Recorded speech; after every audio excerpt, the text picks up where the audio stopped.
สบายดีทุกคนเนาะซึ่งวันนี้เราจะมาแนะนำวิธีการดาวน์โหลดเพลงหรือว่าดาวน์โหลดวิดีโอเก็บไว้ในโทรศัพท์มือถือเป็นแบบออฟไลน์ซึ่งเราสามารถไปเบิ่งในบอนที่บ่มีเน็ตได้เนาะสำหรับไปที่บ่สะดวกในการใช้เน็ตและอยากฟังเพลงแบบออฟไลน์ไปซะซึ่งบางท่านอาจจะรู้แล้วบางคนอาจจะยังบ่รู้ซึ่งวันนี้เขาจะมาแนะนำเนาะ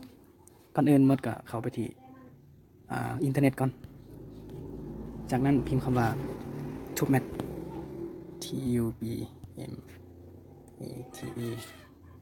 กดเข้าไปเลย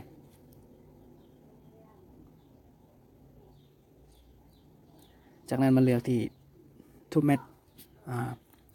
for Android Download นี่เนาะเดี๋ยวจะปาลิงก์ไว้ด้านล่างคลิปกดที่ last version กดดาวน์โหลดอีกครั้งขนาดกับเพียงแต่8 เมกะไบต์สั้นๆ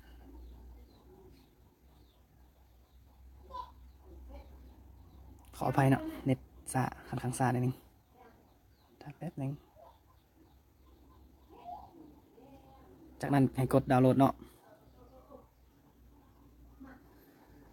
โอเคเมื่อดาวน์โหลดแล้วมันจะมาอยู่ที่ไฟล์ของเราไฟล์ส่วนตัวเนาะแล้วก็เข้าไปที่ดาวน์โหลดเนี่ยมันจะมีแอปที่เขาเรียกว่า APK เนาะกดเข้าไปเลยเพื่อติดตั้งถ้ามันออกแบบนี้ก็เข้าไปตั้งค่าอนุญาตแหล่งที่มานี่กดกลับไปติดตั้งธรรมดาเนาะแล้วก็ทำมันติดตั้งจนแล้วละบ่ยากเพราะว่าเราจะใช้แอปตัวนี้ในการดาวน์โหลด MP3 MP4 วิดีโอเพลงนะครับถามบึ้ดนึง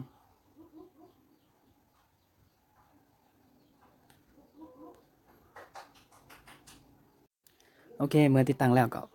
เปิดเลย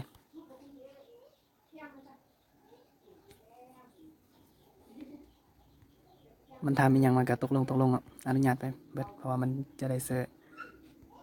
ในการเซิร์ชแอปนี้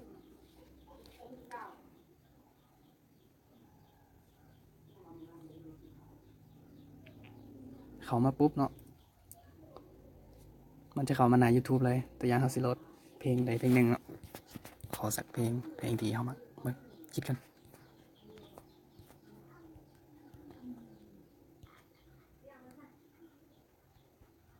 เอาเพลงจีนจากเพลงดู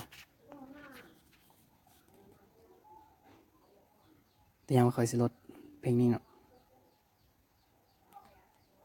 สิดาวน์โหลดเพลงนี้กดที่ดาวน์โหลดเลยลูกศรสีแดงแล้วก็ทำมันแตกไฟล์นิดนึงจากนั้นเรามาเลือกมันมี2 ทำอิฐเป็นวิดีโอมันจะมีแต่ละขนาดมันเนาะ1 2ขนาดสูงสุดแม่นคมชัดที่สุดขนาดห้องต่อมากับแม่นมันภาพมันจะบ่คมชัดปานใดแล้วที่ 2จะเป็นเสียง MP3 MP4 ที่ 3ก็จะเป็นวิดีโอแต่แนะนำถ้าจะดาวน์โหลดเป็นวิดีโอให้เลือกที่ 1หรือว่าที่ 2นี้แต่ว่ามื้อนี้ข้าพเจ้าจะมาโหลดเป็นแบบเสียงให้เบิ่งเนาะเลือกเอาเลย MCA เลือกเอาตัวแรกนี่ล่ะ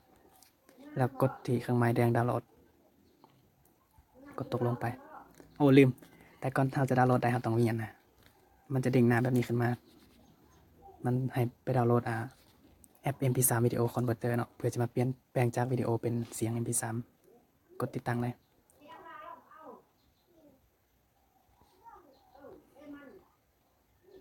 บึดเดียวบ่โดนเราถามมันติดตั้งแล้วโอเคเมื่อติดตั้งแล้วก็เปิดเลยเปิดแล้วก็อนุญาตให้มันมีสิทธิ์เข้าถึงอุปกรณ์ของเราเพื่อจะให้มันเฮ็ดเวียกได้อย่างถูกต้องบ่กระตุกจากนั้นเราก็มาเข้าที่TubeMat คือเก่าเพื่อจะดาวน์โหลดเพลงเมื่อกี้แต่เมื่อกี้เราออกไปดาวน์โหลดโปรแกรมตัวนั้นมากดที่เก่ากดดาวน์โหลดสิดาวน์โหลดเสียงก็กดเสียงแล้วก็กดดาวน์โหลดกดตกลงจากนั้นก็ตกลงอีกเอาปัดหน้าจอมาทางซ้ายเนาะแถบทางขวาปัดมาทางซ้ายจะเห็นมันกำลังดาวน์โหลดอยู่จากนั้นมันดาวน์โหลดแล้วมันก็จะแปลงวิดีโอเป็นไฟล์ MP3 ถามแป๊บนึง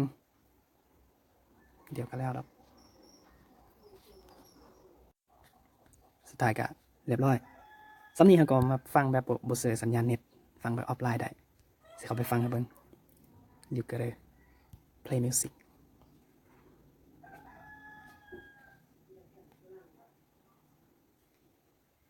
นี่เพลงที่เราโหลดมา ฟังอยู่สำหรับคลิปนี้ก็สิจบส่ำนี้ขอขอบใจสำหรับการรับชมกดติดตามครับเจ้าน้ำขอบใจ